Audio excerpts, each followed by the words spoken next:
Hi guys, this is Glenn from Human37. What we're going to do today is we're going to look at basic segment methods. We're going to have a look at how to send in page views, how to send in track calls, and how to identify users. The way we're going to do this is we're going to look at a customer journey, a mock-up customer journey that we've prepared.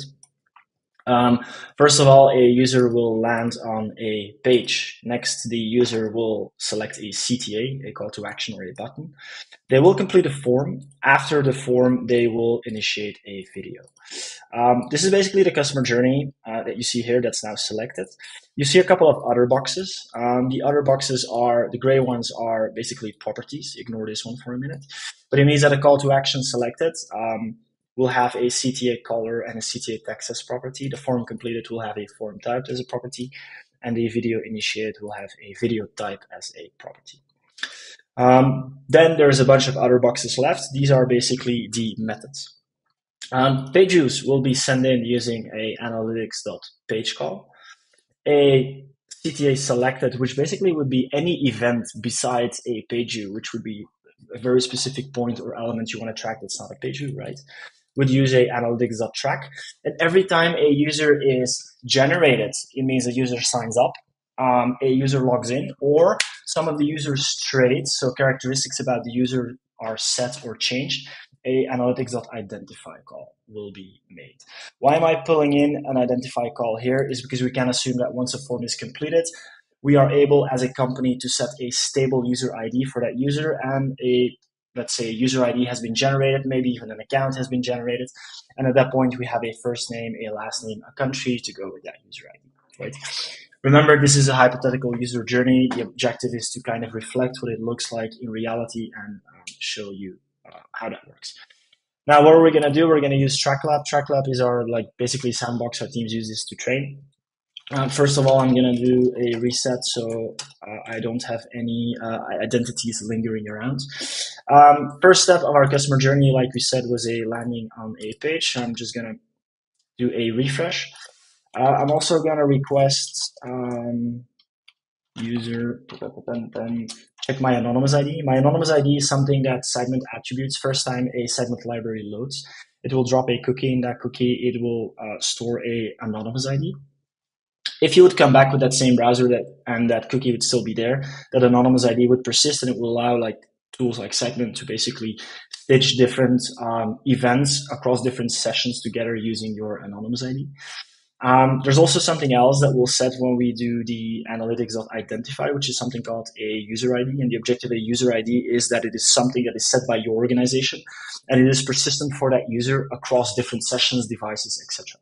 It's a unique identifier by which I am known within your company, right? Think of a CRM ID or something. It is unique and very specific to a single user. Now, why am I requesting this? Because I'm actually looking for this. This number 8, or this anonymous ID ends with 89BB. In the meantime, I should have had a page view which came in here, which automatically contains some properties that are being set by the Segment library. The reason why I didn't have to specify analytics.page is because my library, or the way that my sandbox TrackLab has been set up, is every time on a page view, it automatically executes it, right? So that's exactly what you're seeing here and what happens. And what we see here is that the anonymous ID is exactly 89BB. So we're talking about the user. This is me who actually generated this event right now. Now, the next step was actually to have a CTA selected with the CTA color and the CTA text. So what I'm going to do is I'm going to do analytics.track. CTA, it's still in my console, so I'm just going to reuse it. Be a bit lazy. CTA selected. These are the properties that come with it. So CTA color is purple and the CTA text is black. I'm going to press enter. This event should be ingested by my Segment source, CTA selected. And again, what we see, it's the correct anonymous ID. So it's me actually sending this in real time right now. And these are the properties that I have set. Next up, we have a form completed with a form type. Track form, I still have this one, too. Very good. And so I'm going to use the form type and I'm giving it a value like request code. Not super important. Again, it's a mockup. But again, we're doing an analytics.track, right? We're seeing this here, analytics.track form completed. Again, correct anonymous ID. Now, we can imagine that this user in the meantime like we said in our customer journey, identified. So what we're going to do is we're going to fire an analytics.identify, and we're going to give it a first name, a last name, and a country code. Why is that important? Because if I would go to these payloads, at the bottom you see user ID. A user ID is null, right? So we don't have a user ID for, or a fixed user ID for this user. We only have anonymous IDs.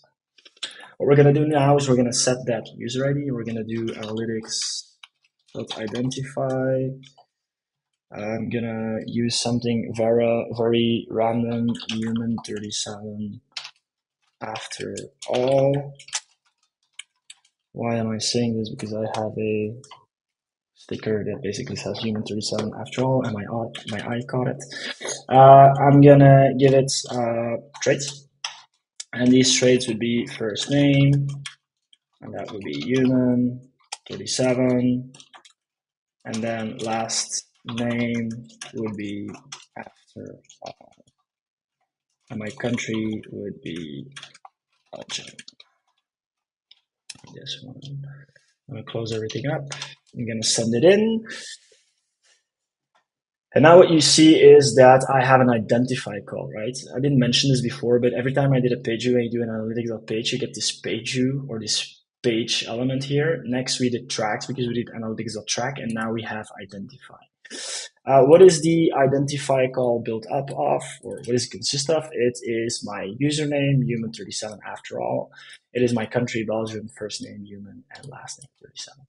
Now, last but not least, I'm going to send in my last event, which would be video initiated and a video type. So I'm going to do analytics.track again.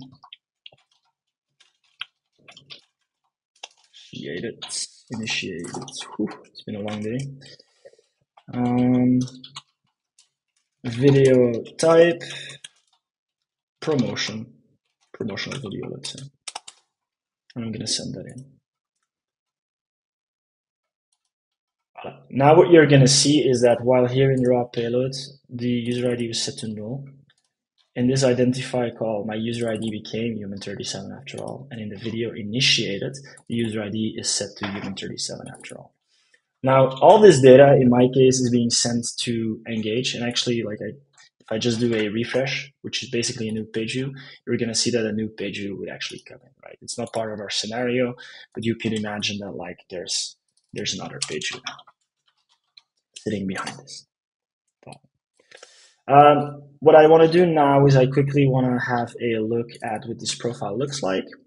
So I would go to Unify. Here's my profile, human after all. And what I would see is that if I would go in my traits, I have a couple of normal traits.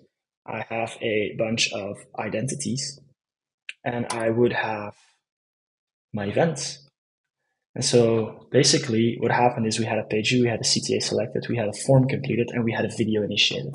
And probably if we wait a little longer, I'm going to give it a try. System might be not that quick. But if I give it a try, you might see that the page view will just show up later today, as well as some of the other traits that have not been populated because we're doing this real time, right? So later on, you will see first name and last name populating here. That's it. Basically, this is how you use the basic segment methods. If you have questions, you let us know. Thanks.